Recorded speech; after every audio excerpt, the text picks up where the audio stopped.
You need to go out of this chat, this live chat. When you are using live chat, you are busy typing, commenting, okay? Now that we have all more of you here tonight, yeah, go out of that chat now. Click on it, close it. Then you will see this thumb up. I'm going to take a break. It's called, a drink break. Go on there, use that thumbs up, click on it, tap it. And at the same time, if you haven't subscribed on Maiygun's Diary, you know what? You see that red one beside the blue? Tap it and subscribe. You can be a member of Maiyegun's Diary as well by clicking on that join, that blue button. You can be a diamond member. You can be a gold, silver, gold, diamond, and then platinum members. Check that out. It's there. You see the news, just like every other news coming out of Nigeria, right? All the time, as heartbreaking, as sad as they sound, they always sound similar. And like I do tell people, it is going to get worse. You don't want to be a victim before you realize the danger lurking around you, and the politicians faking it and underplaying, underreporting it in order for you probably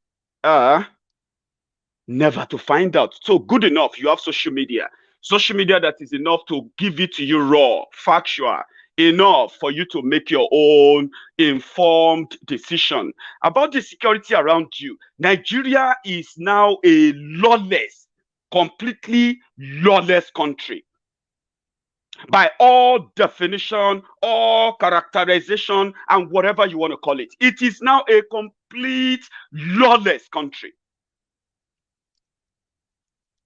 Mass kidnapping of school children is the norm.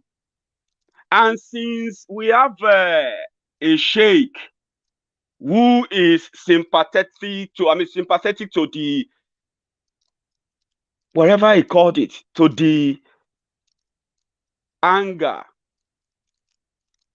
of the Fulani terrorists in Nigeria, Sheikh Gumi, Kaduna Osama bin Laden.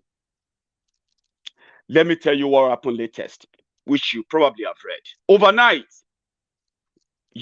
Overnight, while the government and the governor and the government of Zamfara State, while they were still celebrating the repentant Kankara boys kidnappers, the kidnappers that kidnapped Kankara boys in Katsina, the bandits in Zamfara, the people who kidnapped travelers in Niger. They call them bandits, but they are terrorists, by the way. Why the governor and the government of Zamfara State, while they were still celebrating that, yes, it is the right thing to do in Zamfara State, where they have a budget for bandits. Can you believe that? 2021 budget of Zamfara State, passed by the Zamfara State House of Assembly, allocated money in 2021 budget to fund and support repentant bandits in Zamfara. The same Zamfara, we woke up this morning, the repentant bandits in Zamfara kidnapped over 300 school girls. Yeah, that is the story. They kidnapped over 300 school girls, while Gumi was telling the world that it is wrong to call them criminals. We have to appeal to them, he said. We have to placate them. We needed to be nice in our words in order not to upset criminals that continue to defy all security plan, peace talk, whatever they call it, to continue to commit crimes against innocent people, not against the elite that the bandits, the terrorists said disappointed them, but innocent people. So we are waiting for Gumi. The Kankara boys kidnapped from Niger State, that the government of Nigeria and their agents paid 800 million naira to, allegedly. They are yet to be released. The Kankara boys, We don't know their names.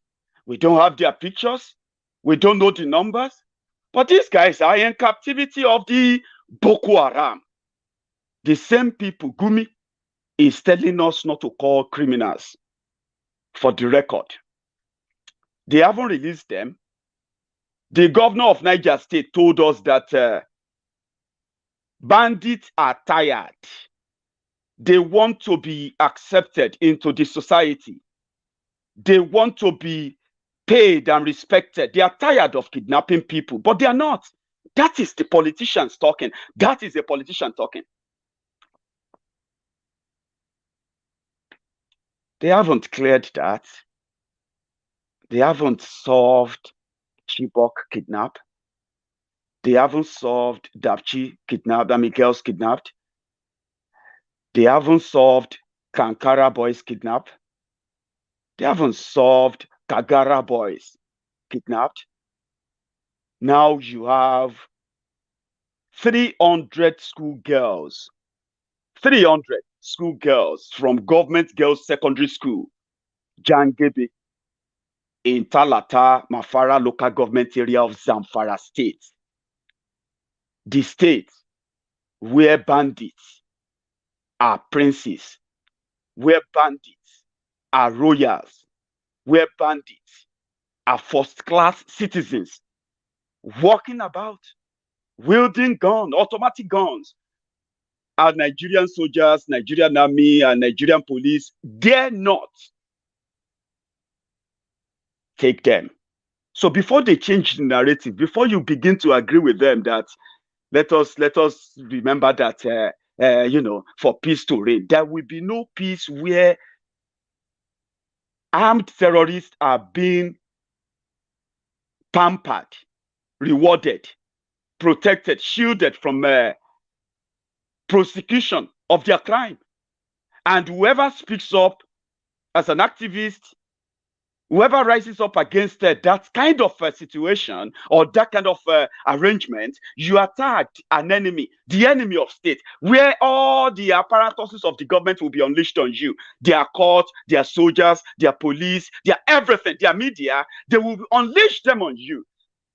That is the trajectory of one Nigeria.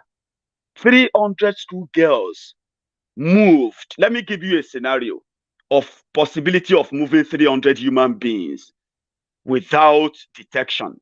No police, no nothing. Okay? You will need, if you have to move them by car or by bus, you will need 18-seater buses, and you will need about 16 of them or 18 of them to move 300 human beings.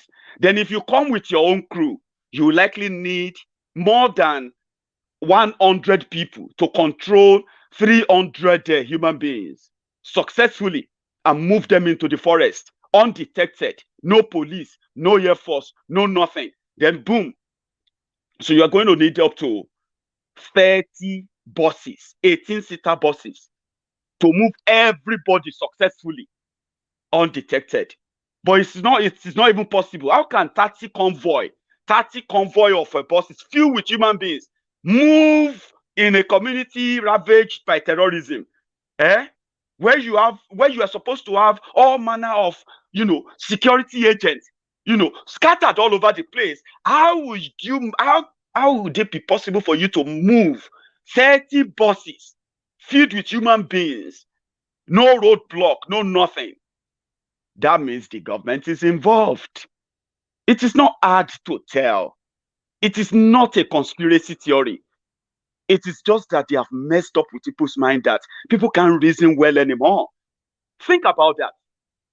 Now, in this case, the Boko Haram, the terrorists, they don't use buses to convey their victims. You know what they do?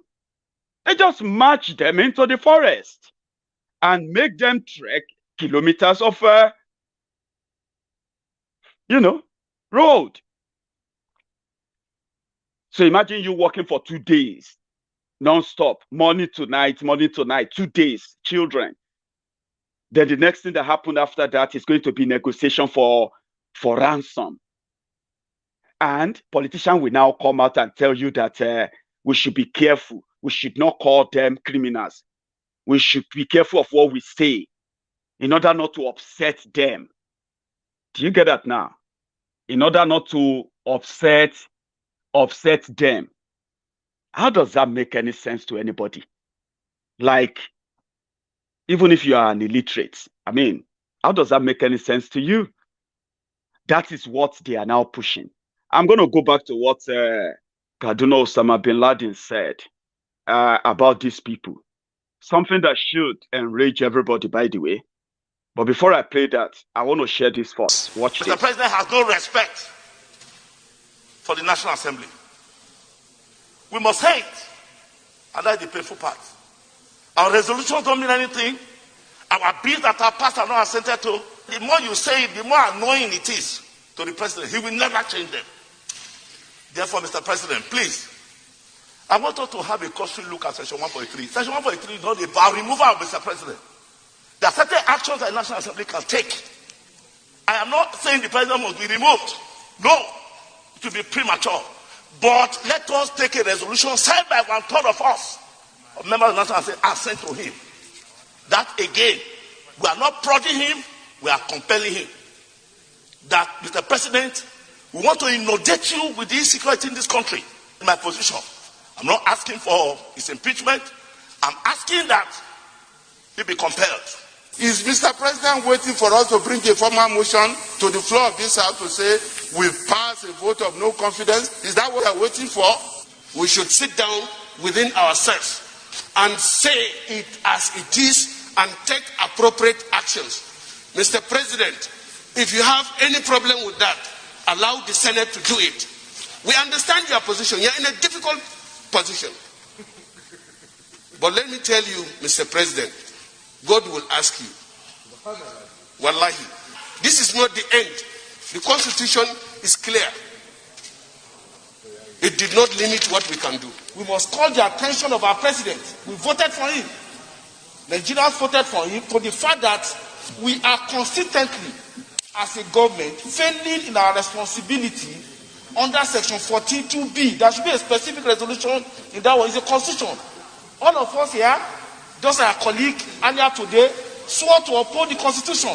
The presidency is not an award. It's a call to duty. And when you call a man to duty, he must be dutiful enough to know when the buck stops on his table.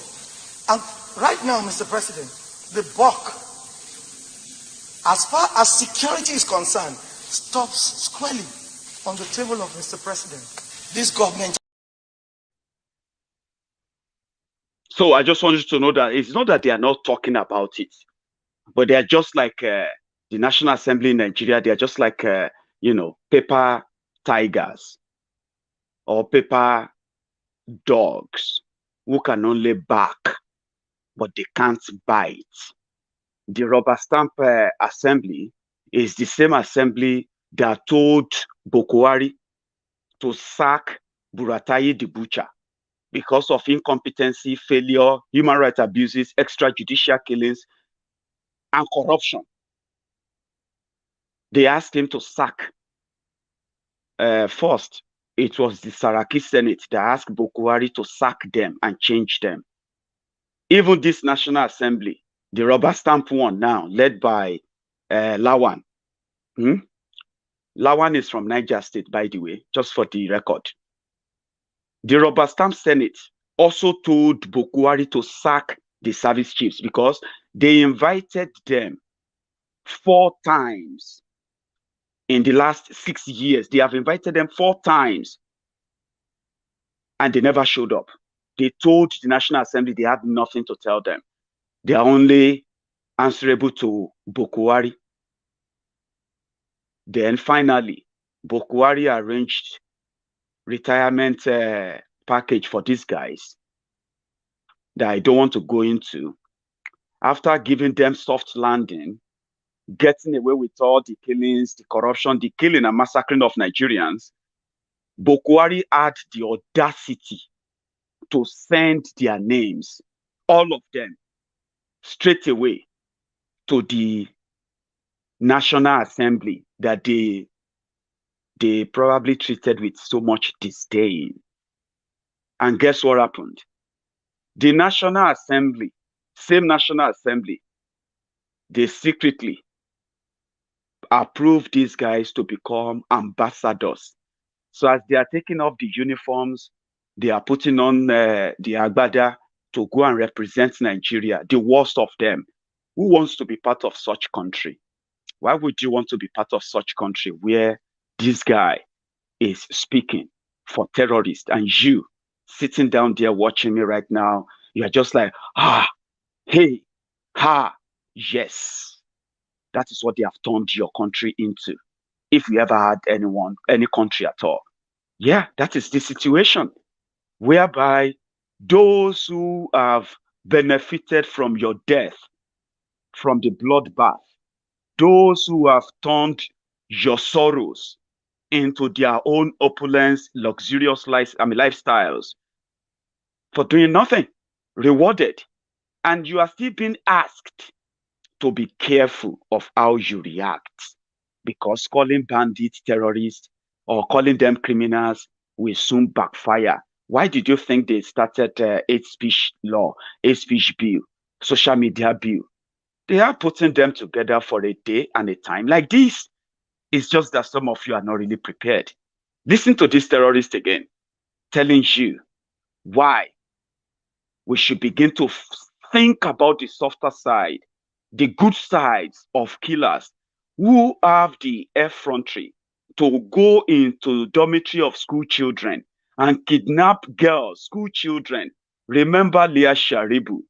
Remember her. She's been in their captivity for over 3 years now. She was meant to be an innocent school girl, a Nigerian. The Nigerian failed. Now, 300 of them have been kidnapped again. Finally, they will pay ransom. And after paying ransom, they will release some of them, and they will not release the rest of them. What do you really think of that? When somebody like this tells you to think positive about the same criminals who continue to do this to your children. I was asking you, who is funding your trip? Because a lot of people will be asking the question, who is sending Sheikh Gumi on this mission? You know, the mission doesn't require much funds.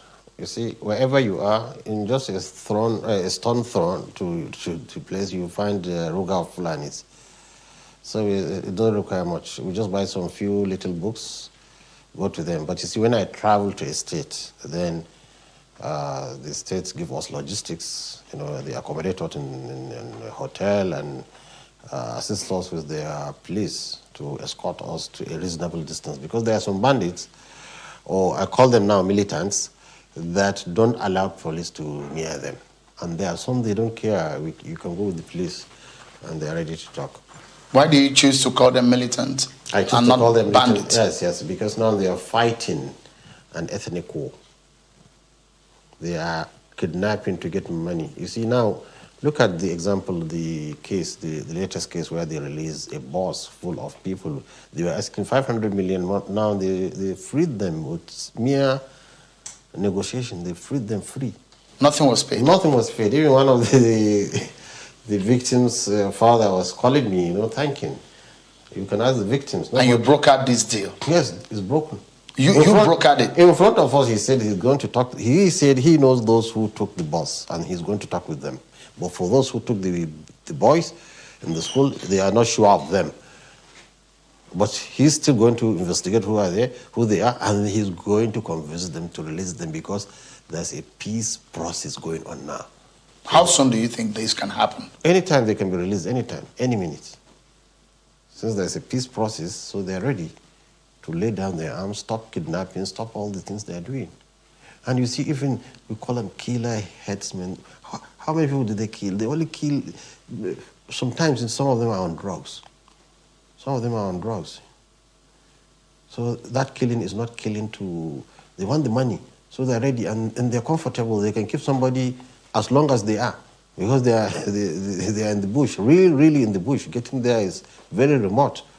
They can keep somebody so they don't have, when they kill it must be accidental. Maybe somebody they took who is sick. But tell me who they have killed. How many? Few. They've killed people. No, they don't kill. If they kill, in the box, they will kill people there.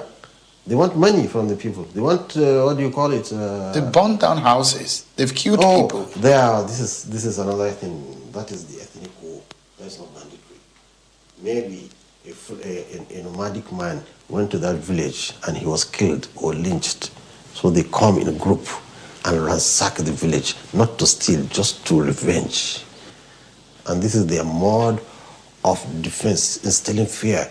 It's just like the honey. When you want to take its honey, the whole bunch of soldiers follow you. This is exactly, so that killing is not the stealing. You don't combine it with it's not because of, what do you call it, criminality. It's because of ethnic revenge. And they don't attack a village except that village did something to one of them. In fact, you will see that they will pass many villages and go to the one that they have problem and attack it. So this is the kind of killing, but I've told you it's a revenge. You were being heard, you heard on a video online that surfaced, and you were making reference to the fact, telling the Fulani community that non-Muslim soldiers were responsible for the atrocities against them, but that the Fulanis retaliate by attacking both Muslims and non-Muslims. What do you mean by that? Okay, this is a misrepresentation, and it's mischievous who does that. You have to listen to them completely. All of them that stood, they said, we are fighting because so is killed. 100 people are killed. 200 people are killed. Our fathers are killed. They didn't give you that portion. They gave you, and it's the military that is doing that. You don't trust the military? No, they are doing that. So I told them a case, which I can give you a clip. You should play it if you play this. A soldier came to me in 2014, 21st June, on a Friday. A soldier from the 1st Division, he said, I've just come to tell you something's happening. We are sent to fight rustlers, cattle rustlers. But he mentioned names, officers, that were killing communities of Fulanis. He himself, he said, he has seen more than 300 civilians, men, children, and women killed. By Nigerian military? You'll be surprised. So this is why, look at it this way. It's very important. Because this allegation, Sheikh, this allegation is very grave. Wait. I mean, you're saying that that's why extrajudicial killing by the military. Extrajudicial killing, that was in 2014 in fighting cattle rustlers. The bandits told us when the military first came to fight the rustlers, because they are the first victims of them, they were happy. But when they came, they were killing everybody. Then they turned into now trying to protect themselves from the military incursions. Let me tell you, we have evidence. So now, I'm going to broker a peace with these people, and they know they are the victims of this military excesses. They are. And in the videos, they have told us they have seen more than 100 different people. It's so much successive that it can be untrue. So just to reaffirm that we know what they know. If you look at what is happening, basically, one is curious. Sheikh Gumi is able to trace these bandits to their hideouts and meet with them. Why is it difficult for the Nigerian intelligence community or the Nigerian military to be able to know where these bandits are? They know. They know? They know where they are. They see them by aerial views. They have intelligence among them. I've met a herdsman. I met a herdsman who is part of the internal security. They all know. But the problem, I think now the military has learned its lesson. The first approach they had, when they go in and start killing, they realize it's the wrong way. And they realize they are producing a monster. So they are now very careful, watching and studying and seeing how they come about it. The only element now I'm adding value to it is that, look, don't just wait out, just don't wait and watch. Go in and negotiate. The last word. Don't just wait and watch. That's my message to the military. Go in and negotiate. It is all about that. And from the beginning of the video, it said the bandits only wanted money. Some of them are on drugs, he said. They only wanted money. How many people did they kill? They don't kill. They don't kill. That's the defense, right? Watch this second video. Interview of Gumi on Arise Television. It is a different thing again after the first one you watched. Sheikh, Watch you this. seem to approach this with the sense that these bandits are victims. Exactly why? And what are their demands really? What do they really want? Because in spite of your negotiations, attacks continue. Attacks have lessened. It's just one case you have of the Kankara boys. Without it, there is a drastic change. We have seen absolute drastic change in Zamfara, in Sokoto State, where negotiations are going. So you don't take sporadic cases and just, explode it. Even the Maiduguri incident here I don't think it's a big threat because the military has surrounded the town. There is no more continuous bombardment. It's just sporadic attacks. Shouldn't frighten people. I think the military should be on top of the situation. But yet, negotiations are very useful in seeing that we get these boys or youth to get sense into their head and just admonish them and show them the fear of God. And it also works. Okay, so in terms of what they want, what exactly did they say to you will make them surrender their weapons? Because no matter how you look at it, they're criminals.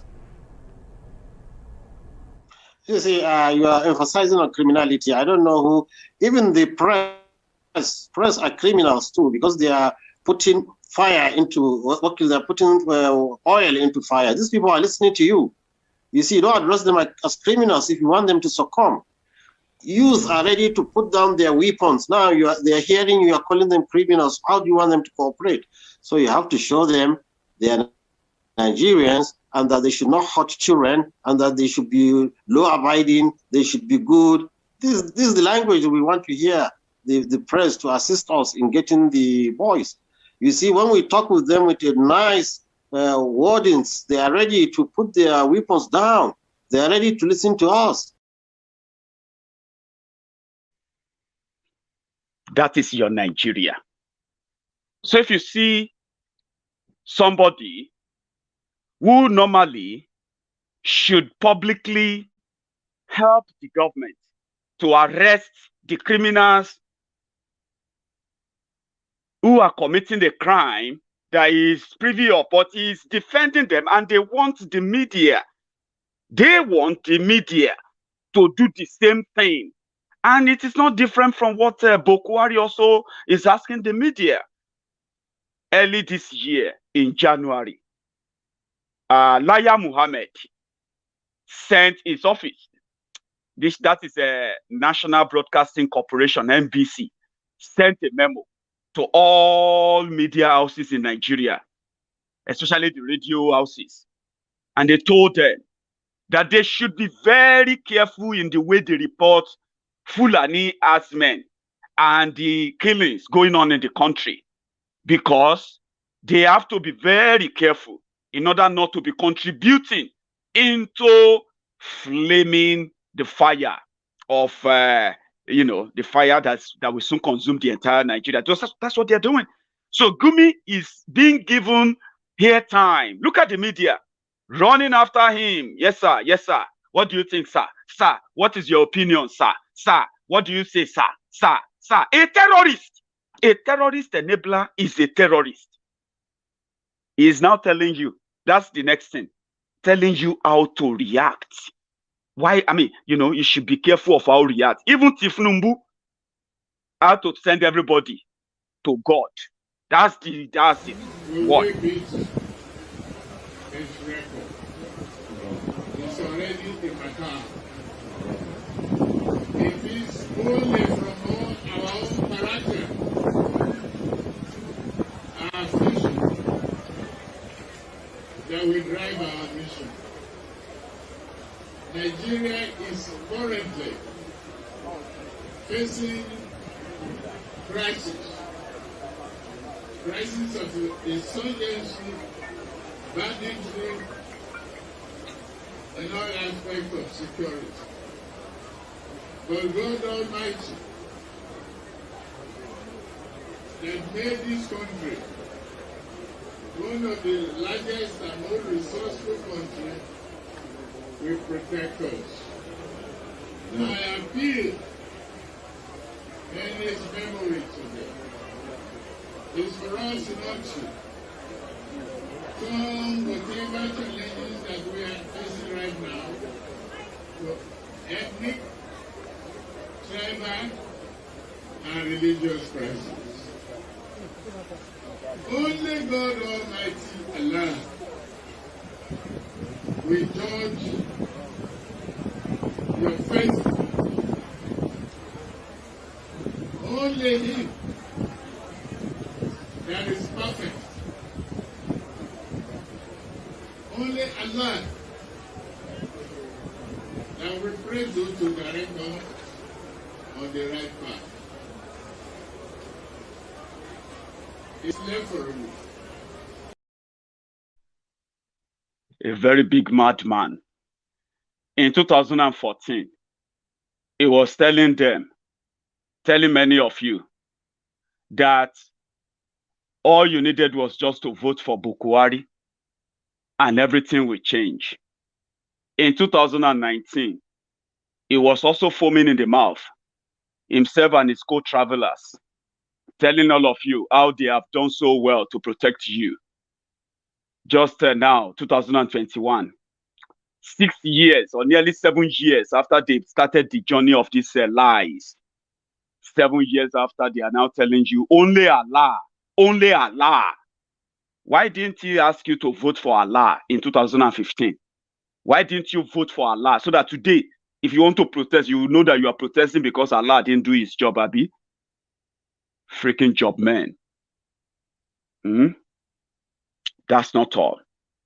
I also, picked this up, which is also from a flashback to those who are also using that same religion to keep telling you that once politicians failed in their own responsibility, just give the job to an invincible being.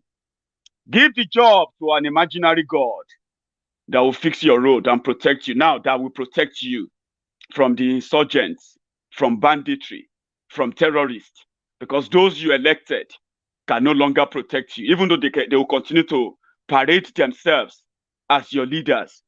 Bunch of useless, unfortunate people. Yeah, they are asking you to go back to God. There are people who did that as well back then. Some of you will remember Father Mbaka.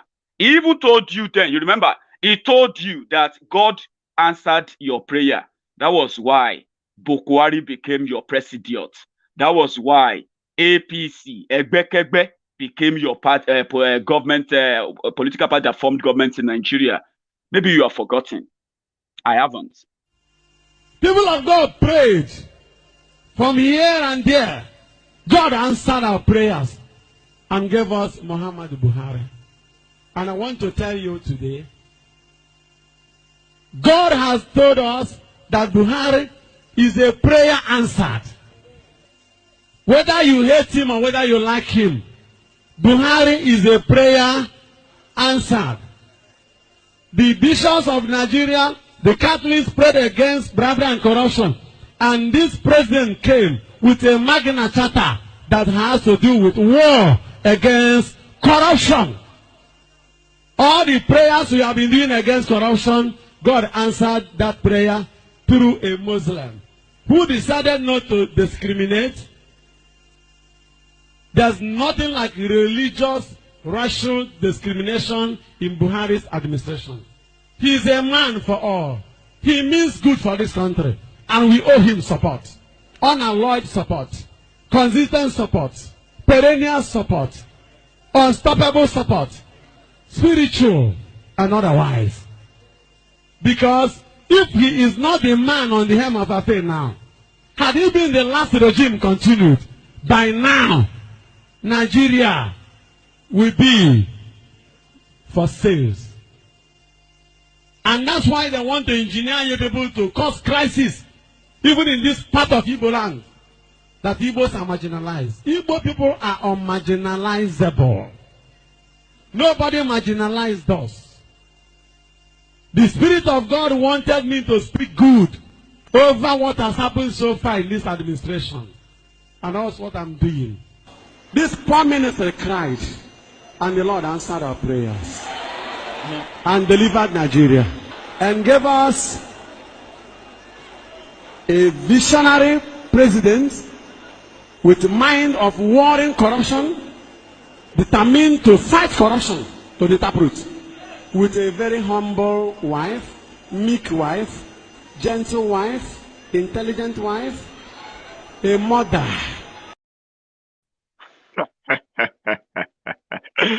Oh dear, some of my brothers there, my Biafran brothers are not shocked. Some of you are not really shocked. You know Father Mbaka? In Yoruba land, there is a bird called Eye Ibaka. Eye Ibaka, I don't know the English name, I'm sorry, yeah? Eye Ibaka is a bird that talks and talks and talks and talks and talks nonsense. And he keeps talking and talking. We know it as Ibaka. So if you are called Ibaka, you are just somebody who talk all loads of garbage and rubbish. But you still feel like you are talking. But there is a Father Mbaka. So if you are a son Mbaka, apologies to all the Mbakas, okay? It's just side porn, okay? I mean, well, no pun intended. Let me use that word, okay? But that was the father there, talking gibberish, nonsense. And he was saying it as if indeed he heard from that God. Mbaka is nowhere to be found today. Now that the Fulani terrorists are not just killing and kidnapping in the northern Nigeria, they are killing and kidnapping in southern Nigeria, including Enugu, where Father Mbaka have his adoration